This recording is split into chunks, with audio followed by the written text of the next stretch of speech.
Oi pessoal, tudo bem com vocês? Hoje a gente vai ler Levítico capítulo 11, parte 2.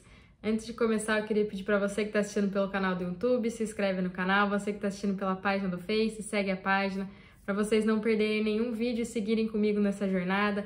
Compartilhem com pessoas que vocês conhecem, com amigos, familiares e vamos espalhar a palavra de Deus. Amém? Gente, no capítulo passado, capítulo 11, parte 1, a gente falou sobre os animais puros e impuros. A gente viu que tem 4 tipos de animais puros e 5 tipos de animais impuros. Os animais puros são os cascos, os animais que têm casco dividido em 2 e que ruminam, os que têm escamas e barbatanas, os que se alimentam de semente de vida. Na verdade, não fala especificamente que esses são, não fala assim, os animais que se alimentam de semente de vida, mas fala que os animais impuros são os que se alimentam de carniça. Então tá meio que subentendido aí que os animais que se alimentam de sementes, eles são puros. E os insetos que voam e andam sobre 4 pés, e têm as pernas compridas, eles também são puros. E os impuros são os que não têm casco dividido em 2 e não ruminam, os que não têm escamas e barbatanas, os que se alimentam de carniça, os insetos que voam e que andam sobre 4 patas, mas não têm as pernas compridas, e todos os animais que se arrastam pelo chão, eles também são impuros, tá? Uma coisa que é importante lembrar aqui, que a gente falou no vídeo passado, é que apesar da questão sanitária, né, que está em julgo, no deserto, os israelitas, eles não comeram a carne, eles comiam o maná que descia do céu. Quem realmente comeu a carne, né, nos dias do deserto foram os sacerdotes, quando eles recebiam o sacrifício, né? Então, alguns sacrifícios eles tinham que pegar uma parte que era deles. Mas, gente, lá na Terra da Promessa, essa questão dos alimentos era uma forma de diferenciar, de proteger e de guardar a vida do povo de Deus, né? Por conta de todas essas contaminações que poderiam surgir e atingir eles. Era realmente Deus fazendo uma separação entre o seu povo e o restante do povo. Então, apesar de todo o livro de Levítico ser uma tipologia pra gente, isso já era uma realidade para os israelitas, né? Como eles deveriam andar, como eles deveriam se relacionar entre eles e como eles deveriam se relacionar com Deus. Então, quando a gente olha para o futuro, na tipologia, isso fica muito claro, porque lá em Atos 10, quando o lençol desce, né, o Senhor, ele mostra que a lei, ela foi um condutor, ela foi um aio que levou os filhos até determinado lugar, mas que ela não foi suficiente para cumprir o propósito completo. Ou seja, a lei, ao tentar salvar, ela aleja o homem, ela deixa ele manco, porque a lei não salva. E quando vem a graça, o Senhor diz que não há mais diferença, na verdade, né? Não há mais dentro da graça impuros e puros. Todos são impuros. Mesmo os que eram considerados puros aos olhos da lei, eles são impuros. Então, eles apenas foram separados por um tempo. Então, tanto os judeus quanto os gentios, eles precisam da mesma graça. E o que falamos, né, no vídeo passado, no capítulo 11, parte 1, foi que o comer desses animais estava relacionado a ter contato com o que estava fora de nós e que poderia nos afetar internamente. Isso se refere principalmente ao que a gente absorve do mundo, das pessoas com que a gente tem contato, o que a gente deixa entrar em nossos corações e nossa mente. Isso pode influenciar e nos transformar em outras pessoas. Então, se a gente quiser ter uma vida santa, que o Deus Santo exige de nós, a gente tem que ter muito cuidado com o que a gente se alimenta, o que a gente coloca dentro de nós, porque isso pode causar a nossa ruína.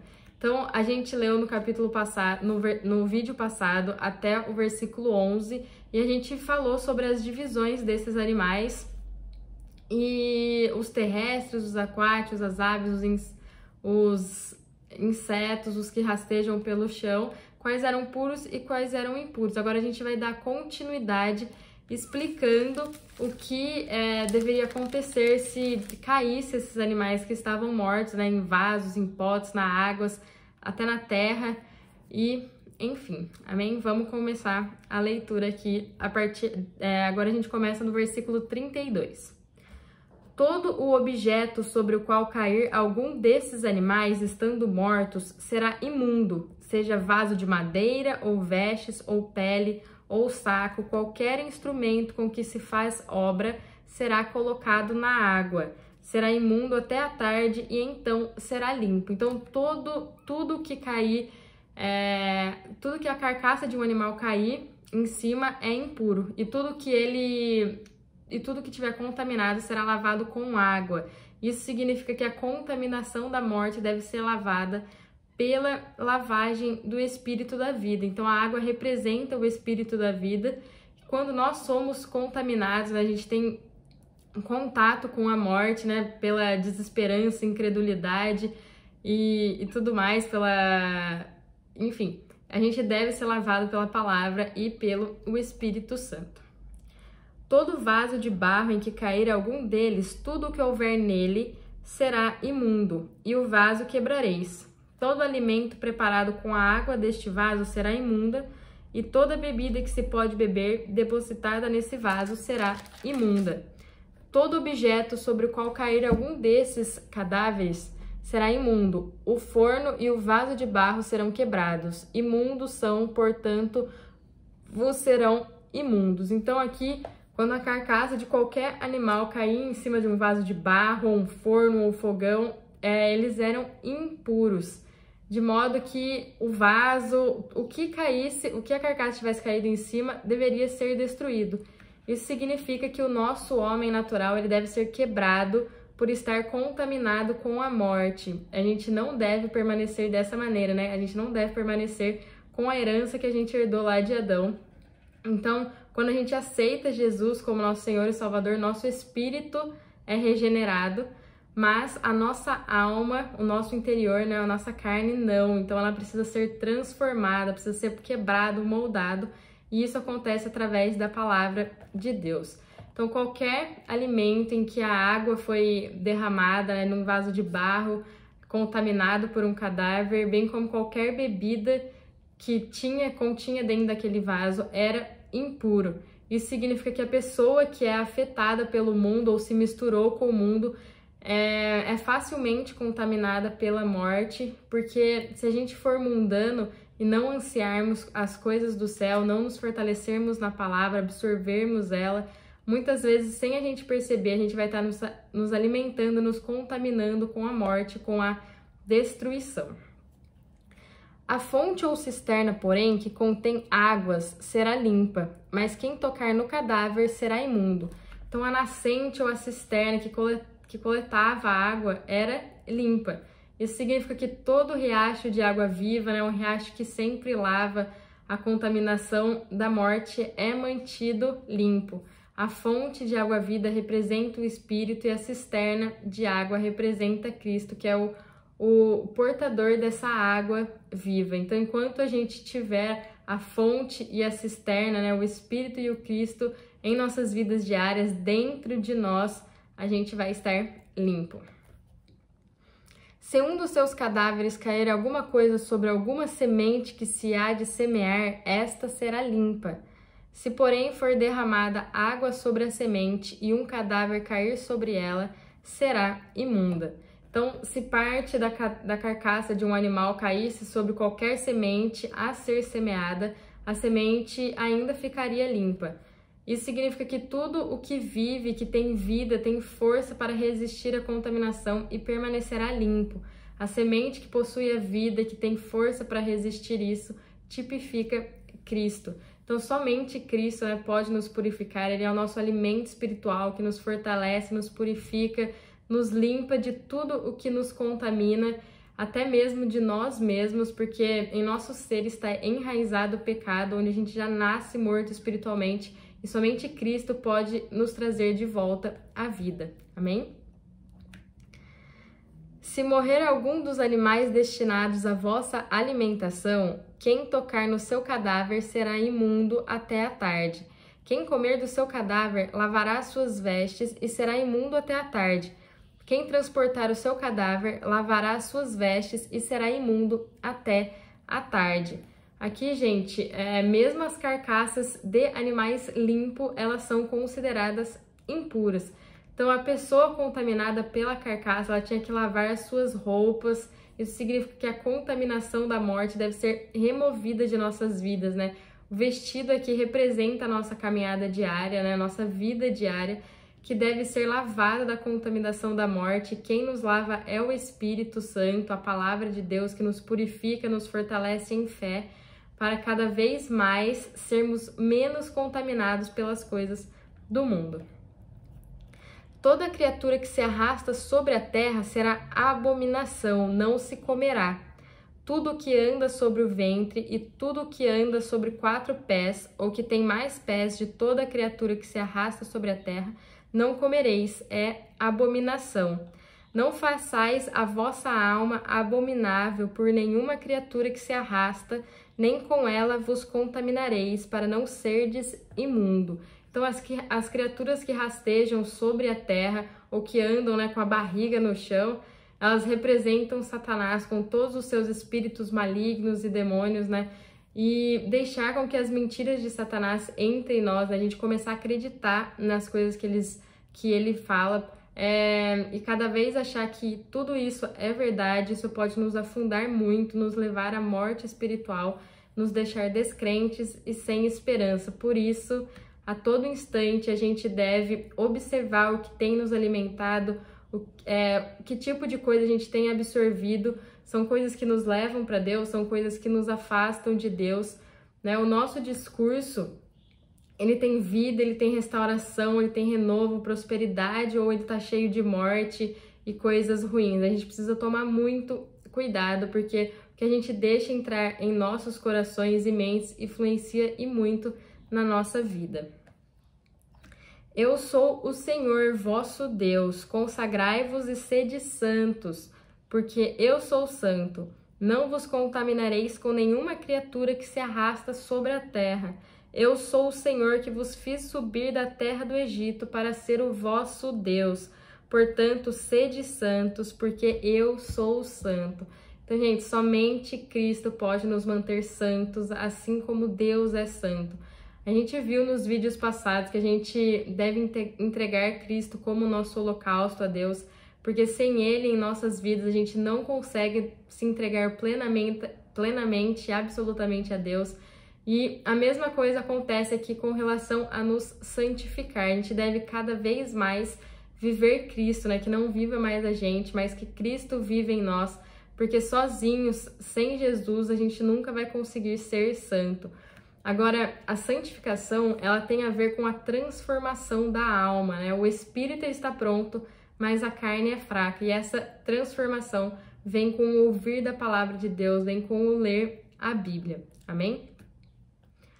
Esta é a lei referente aos animais, às aves, a todos os seres viventes que se movem nas águas e a todos os que se arrastam sobre a terra, para que possais distinguir entre o imundo e o limpo, entre os animais que se podem comer e os que não se podem comer. Amém, gente?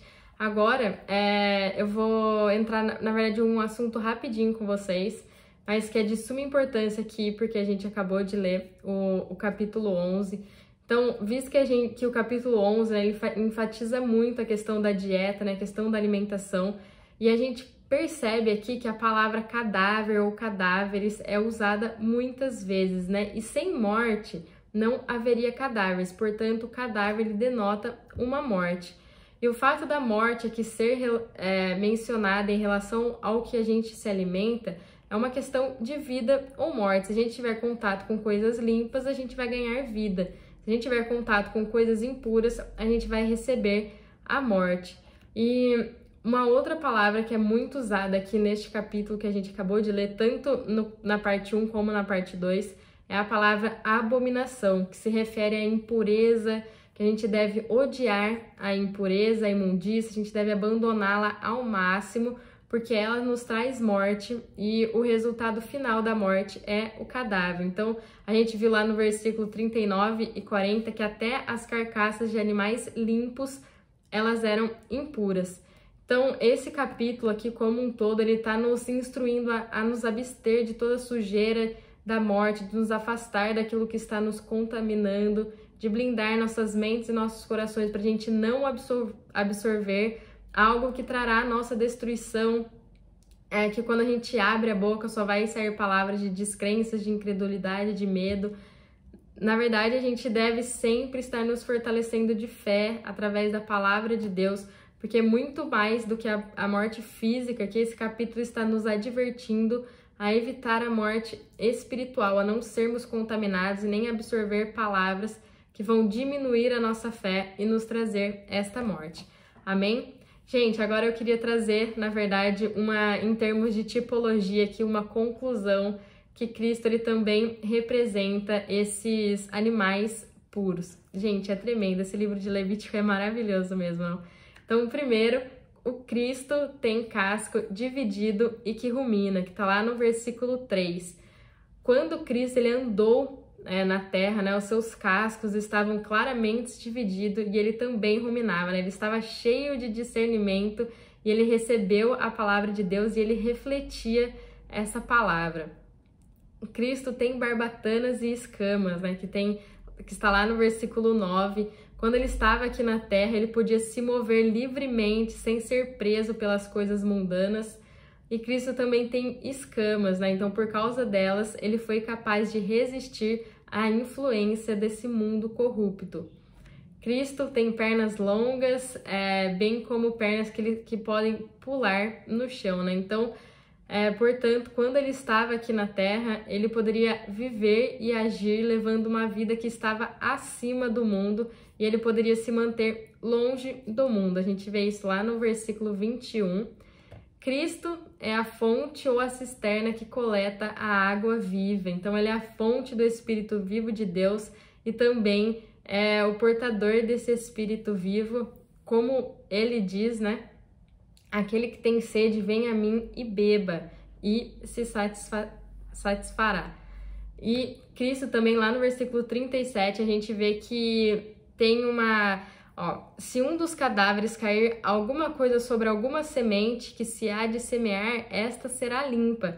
Então, Cristo é essa semente que ela nos limpa, né? E isso é claramente revelado para a gente lá no Novo Testamento. Amém?